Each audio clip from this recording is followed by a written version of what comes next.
It's Johnny Venezia with RotoWire. We're talking 5 games you need to be betting in Week 3 against the spread. First up, let's go down to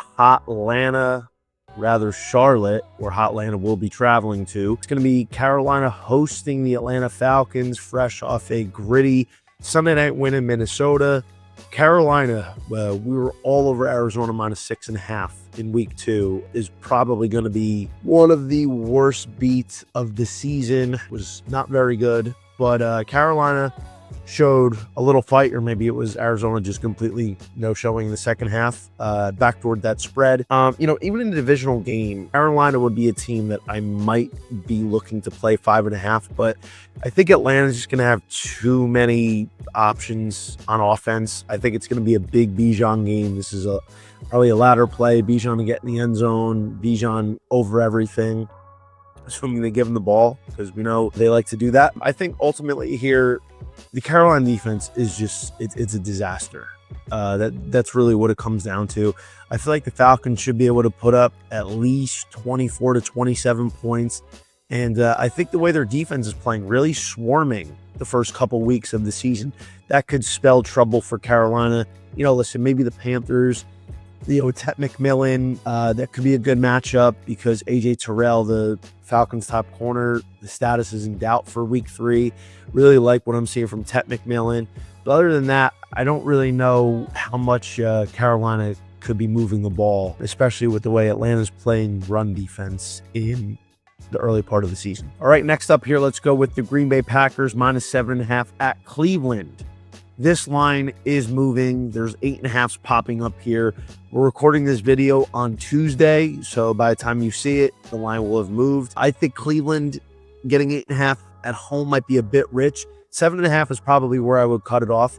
Really love what I'm seeing from Green Bay. But, they played home games the first 2 weeks. Now they finally go on the road. Love Jordan Love this year. Big proponent of him in fantasy. I think there's a lot to like about Green Bay. Defense looks very good. Shut down Detroit Week 1, shut down JD and the Commanders in Week 2. The Browns got blown out by the Ravens, and the Ravens didn't really play that well. The Ravens left a lot of points on the board. I feel like Green Bay is going to come into Cleveland Week 3 off 2 impressive Week 1 and Week 2 victories and continue their success. I know the Browns have, some playmakers on defense. Myles Garrett comes top of mind for me, but I feel like the Packers are going to be able to do enough here to cover this spread. I understand the Browns have some fight in them, and you got Joe Flacco, quarterback. You got QJ, Quinshon Judkins coming back off the suspension or, contract dispute, whatever you want to call it there. But ultimately, I think the Packers are going to be able to do just enough. If you enjoy these videos, make sure you hit that like and subscribe button. Right now, RotoWire is going to give you 15% off of any product on RotoWire.com. This includes our fantasy football rankings, the absolute behemoth, the whale, the wagon, the monster tool for fantasy and betting that my team at RotoWire instituted this season. Helps you with absolutely every prop, pick, projection, everything you can want, all the odds on one screen, so no more hopping back and forth. And of course, you're going to get access to our experts for those tough Sunday morning start-sit decisions. Use code YouTube15 at checkout. All right, keep on rolling here. I went to the well the first 2 weeks, so let's make it a third. The Seattle Seahawks -7 at home.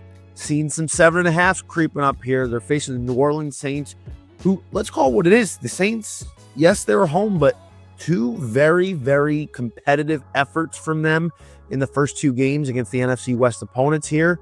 3 straight times they're going to be facing an NFC West team, but trouble is now they're traveling all the way to Seattle. That is a very tough place to play. Seahawks didn't play a clean game on the road at Pittsburgh last week, but they got the job done. Absolutely love what I'm seeing from JSN. He was one of my big breakouts this year. Lead the league in catch bettors at 20-1 preseason for a reason. He's going to continue to eat, but I think laying the 7, it's a little juice latte, but I feel like this is a game where Seattle needs to not play around, because right now they're currently at 1-1. The realistic could be 2-0, and this is a game that they need to get out of the way early. Get up, coast, and make sure you get to 2-1 here. I think New Orleans, while they do have some talent, and I'm not really sold on what we've seen from the Seahawks defense just yet, even though I think long-term they should be good this year. I feel like they should be able to come to play here. Force Spencer Rattler into some mistakes, get a couple extra possessions. So I do like the Seahawks getting 7 here at home in week 3. I feel like Sam Darnold can build on some of the positive points that he had in week 2. Definitely made some mistakes, but as long as he keeps feeding JSN, keep getting Kenny Walker and Zach Charbonnet involved, and things are going to start clicking. Tampa Bay at home, finally debuting at Raymond James Stadium. Bucks are -6.5. This is interesting because I've seen lines all over the place.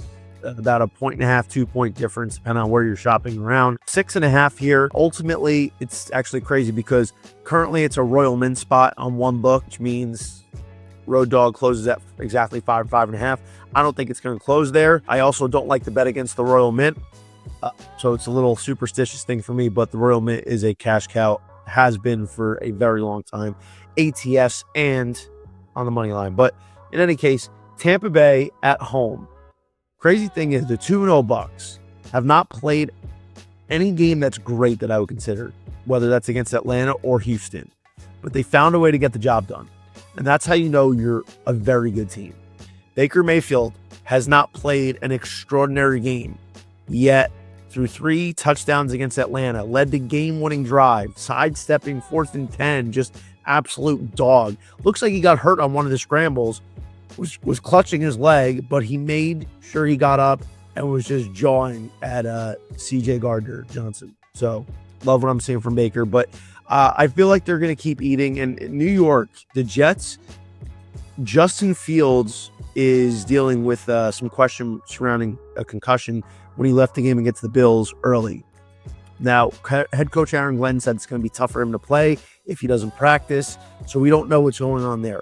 But regardless, I feel like the Jets, in week 1, they had a really good effort. It was a little, not say fluky, but it's definitely on the higher of the variance that we would expect from the Jets. So I like Tampa here. I think Big Mike, Emeka Egbuka, who's just off to a great start as a rookie, Irving, White, Baker is going to keep going, and I feel like the defense is going to be able to do enough here to silence them. I like Tampa Bay to win convincingly at home in week 3. Last but not least, let's go with the Jacksonville Jaguars. Tough divisional game, hosting the Houston Texans. Houston's lost 2 close games. I keep alluding to this. I don't love what I'm seeing from CJ Stroud. He got off to a good start in Monday night's game against Tampa, good first quarter, and then it really was quiet. I mean, the Houston defense is keeping them in games. Totally understand. And I think that's why, obviously, this is a 1.5 point spread for a reason. But Jacksonville at home, seen a lot more life from them on both sides of the ball. Wouldn't say they were great last week against Cincinnati. It was a tough loss for sure, especially after Joe Burrow went down. But their offense can move the ball. Their defense, I think, can do enough to Houston's offense at bay. I mean, there's just nobody on the Texans offense outside of Nico Collins that can really be relied on. Nick Chubb didn't do much other than a 25-yard touchdown run. Woody Marks, I think, is talented, but he's not getting enough burn. So really, I don't know, unless Houston's defense scores some points, where they're going to be able to put up enough of an effort. I think Jacksonville at home here, bounce back spot. Trevor Lawrence, Brian Thomas Jr.'s got to get going. Travis Etienne, Travis Hunter. I think this is a Jaguar spot for me.